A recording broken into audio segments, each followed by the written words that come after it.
What's up, party people? Welcome back to Marriage Exposed. What's all this nonsense? We have just started. Anyway, today we bring you episode 4, a very interesting topic that we thought would be key to talk about, and that is prenup. You're supposed to do like dun dun dun, something like that now. Oh, but when I do it, you say I'm extra, but now I'm trying But you said you do. So today we wanted to talk about prenup, which is an interesting topic that we often find that younger people don't really understand and don't really know older what people it is. too. Well, in some cases, older people too. But people don't really understand, especially in the minority community. I think it comes with a lot of stigma. So we wanted to talk about our experience with utilizing a prenup and some of the things that we had as challenges, discussions, topic points, and how we ultimately came to a conclusion. So looking to share that with you guys, and hopefully you guys can find it valuable. Wait, I signed a prenup? For life. Everything that you have is mine. You tricked me. Don't say that too. Don't say that. But no. Go ahead. I feel like we should probably start by saying, what is a prenup? How do you define a prenup? Okay. So it's interesting, the Institute of Marriage, most people when they hear the word prenup think that you're looking at a marriage as a business transaction, which from a financial perspective, it truly is. It's the merging of two assets and bringing it together. Mm-hmm. But there's much more to a prenup than that. And I think it's sort of a guideline in case things don't work out. None of us can really predict the future. None of us really know what's going on. And if people have worked really hard in their personal lives and decide to merge together, from at least my perspective, what you attained before in your personal life should stand alone, and what you ultimately build together is what really brings you together, because but there was a life there before the two of you met. That's my definition of a prenup. Okay. You? I mean, I agree with what you're saying. Mm-hmm. I would just take a shortcut and just say I feel like a prenup is just a contract amongst two people in the event they have a divorce. Same thing I said, except yeah, but you just whatever. I like to get I like to give explanations. So in looking at that, what? No, go ahead. I'm sorry. In looking at that, like I've had experience without doing a prenup, as I talked about before. I've been previously married, no prenup, and I will tell you, it was probably one of the worst decisions of my life. That's where I was gonna go. At the end of the day, it ended up costing me a lot. In a situation where I put in a lot and the other person didn't put in a lot, and as the states would have it and the law would have it, the person was entitled to 50% of everything that was done. Now, many people will disagree with you and say, well, you were married, you did this. Yeah, but there's some things that don't make it as clean and clear cut as that. There's gray areas that exist. I had a situation where I discussed a prenup with somebody that I was with before I got remarried, and it became a whole fight. It became something that was just not worth it. Go ahead. No, go ahead. If you're going to keep doing that, no, I'm not because there's bullets that I was gonna go off. Okay, so go your blue. Where's your gun? I was gonna ask. Mm-hmm. Why do you think people are like? Why do people disapprove of prenup? I think it's a stigma. I think it's a lack of education. I think based on what we look at in Hollywood, and you read in the news, Hollywood Unlocked, TMZ, all these shade rooms, when you hear the word prenup, especially I think for us in the African American community, it is a stigma. It automatically means you're thinking the marriage is going to end, the divorce is going to happen, and there's a negative connotation to it. When in reality, the truth of it is, it's a way, if you've worked really hard before you find somebody and you settle down with, it's a way to protect your asset. Let's say you're an only child, in your case, and you've worked really hard, and you've built a life for yourself and your parents, and you've left things for them. I have no right to that if I wasn't involved in that struggle. That's my opinion. Many can disagree with me. However, from the day we say I do and we sign, that's something you and I are now building together. Okay. Right? It's it's not as black and white as that. However, in reality, that's what it is. And I think many people forget that you think prenup is just one word. There are many ways to carve out a prenup. You can have a time limit on your prenup. You can dictate what you want in or not in the prenup, right? It's not just a blanket form that you fill out and you sign off. Like when we did ours, we had certain things we wanted. We wanted a condition on when we wanted it to end. We didn't want it forever. That was something that you can do. Most people don't know that. We also stipulated certain things that we wanted there. Whether we would want, what's the term? Not, we actually tried to remove child support from it, and we were told that the state wouldn't allow that. But alimony, it was alimony and child support. We weren't allowed to remove. But these are things that you can talk to legal experts about to try to find out what's involved. But I do believe that more research, from my perspective, is needed for the what a prenup is, rather than to have this stigmatization. So I've talked a lot. What was your perspective when I brought it up, when we discussed it? What did you think? What was going through your mind? Okay, so for starters, let's tell them how the prenup ended up being a thing in our relationship. So as he discussed, he did have a marriage where he didn't have a prenup. He lost a lot.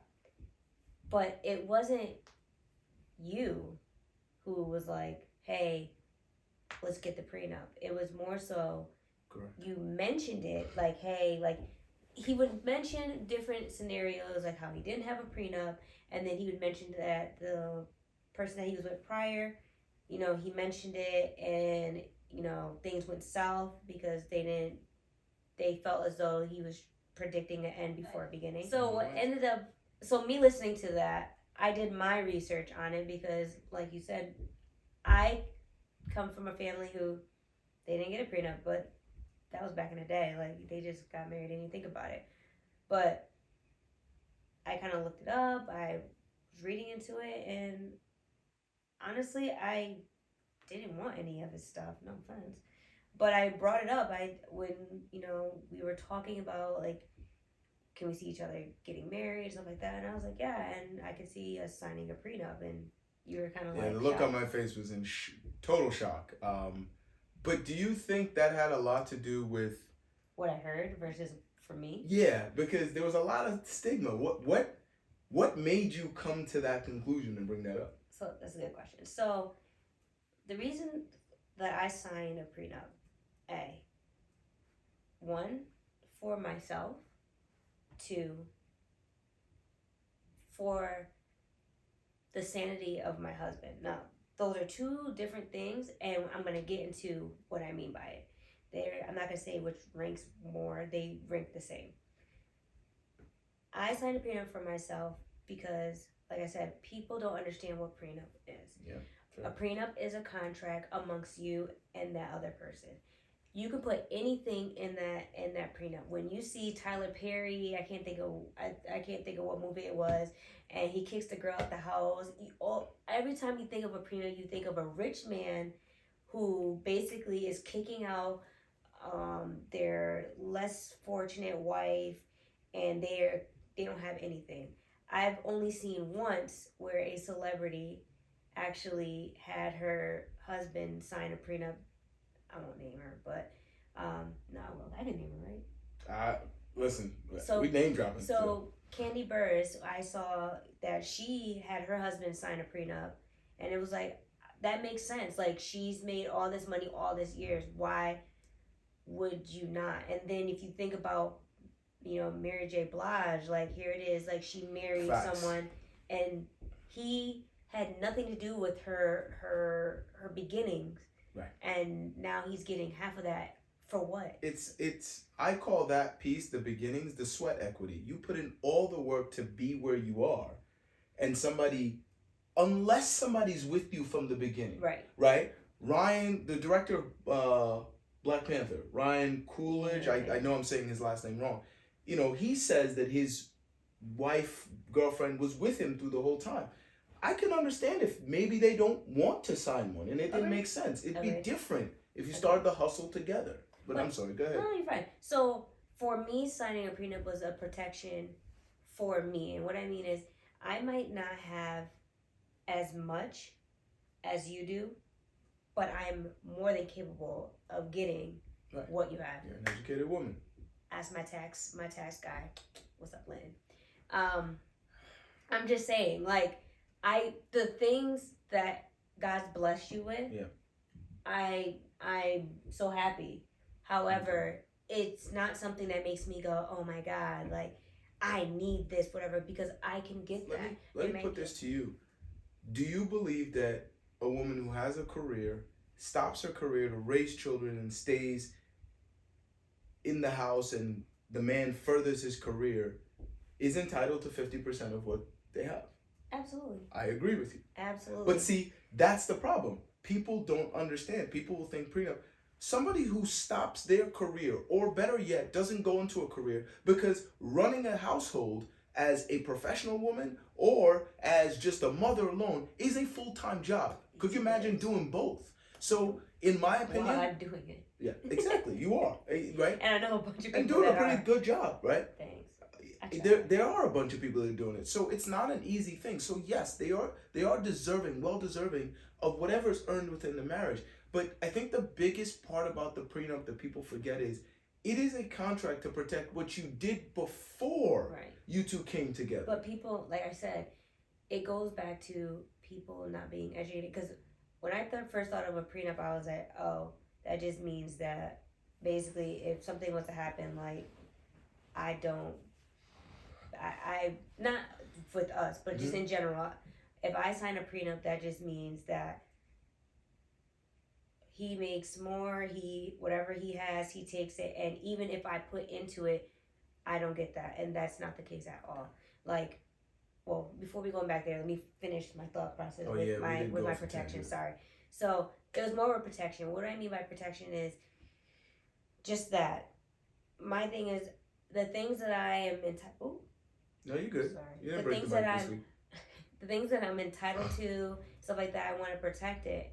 Not saying that you would be greedy enough to grab it, but it's just a protection thing, and also doing it for my husband, like sanity, because he's had people that basically only want him for the things that he has, but I'm not marrying you for that. I'm marrying you for you. So my thing is, if me signing that I don't want what you have prior to me makes you feel more comfortable, or makes you feel more comfortable, then I'm gonna do it, because I don't want any of your stuff. But going back, we were talking about like how people's thought process with prenups is just like so negative. Yeah. But you buy car insurance, right? You're not expecting to hit a car, right? You're not expecting somebody to hit your car or you to hit somebody else's car, but I bet you got that car insurance. But here's the difference between that. In a prenup, you can put a time limit. You paying that car insurance for as long as you have a car, right? You can ask the prenup to stop. So your example is correct. Right. The point I'm trying to make is, if you've had a car since you were 16 till you were 99, you're paying car insurance the entire time. You can, if you got married at 16, you could say your prenup ends in 10 years. Your prenup ends in 5 years, a year, 2 years. So it's a modified version of that, in that you can put a time limit, and most people don't know that you can do that. But I think that's what annoys me, is when people are like, oh, like, why would you sign a prenup? That means just you're looking for an end before the beginning. But why would you get car insurance? It looks like you're looking to hit a car. Accident. Like, how many people, truth be told, how many people knew that you were signing and had something to say? To be honest, I wasn't very vocal with it. Fair. So, because I felt like, why do I need to be vocal with it? The only person that I cared about knowing was my parents. And only because my dad could understand that situation. He doesn't have a prenup with my mother. However, he has had people in the past who tried to take everything that he's had. So me coming to him and saying, hey, listen, I'm gonna do this, and he was like, absolutely, like it protects you, it protects him, and my mom was in agreement, like, hey, like as long as he knows you don't want nothing that he has, and I'm like, Ma, he knows that I don't, like, it's not like that, and I had to educate her as well because she was kind of taken back, like, right. Does he think that you're not capable of getting your own stuff? And I'm like, no. That's part of the stigma, right? I think the lack of education, especially in the Black community, in the minority community, African American, whatever community you want to describe it, I think that lack of education brings that back to brings that hesitation to us, and I think that's what we're hoping to do. So that's kind of what our topic was today. We'd like to hear from you guys. What are your thoughts on prenups? Yay, nay? Do you have one? Do you not have one? You know, what are your thoughts? And we're hoping that this episode was able to kind of help you understand a little bit more about us and why we thought about it and the reason we ended up doing it. What? But, oh no, never mind. I was about to say, but you never answered. Why did you feel that I would need to? Why did you feel that I would need to sign a prenup? But you kind of already answered it. We've been there. We went. We got. Sorry, I was just making sure I didn't have a nip slip. Yeah, that's but don't Janet Jackson me. This ain't the Super Bowl. But we thank you guys for tuning in. Yes. As we talked about, we will look to continue to keep it real with you guys on Marriage Exposed. Tell you everything that we possibly can. Share with you guys the video. Please like, subscribe, set the alerts, comments, share with all your friends and family. Please just give us your honest feedback, because we're just having conversations. Yeah, that's really what it is, and we're looking for people's feedback. We thank you for tuning in to Marriage Exposed. Time out. Shout out to Jesse for our new logo icon. About to drop. Yeah. Appreciate you, Jesse. Thank you, brother.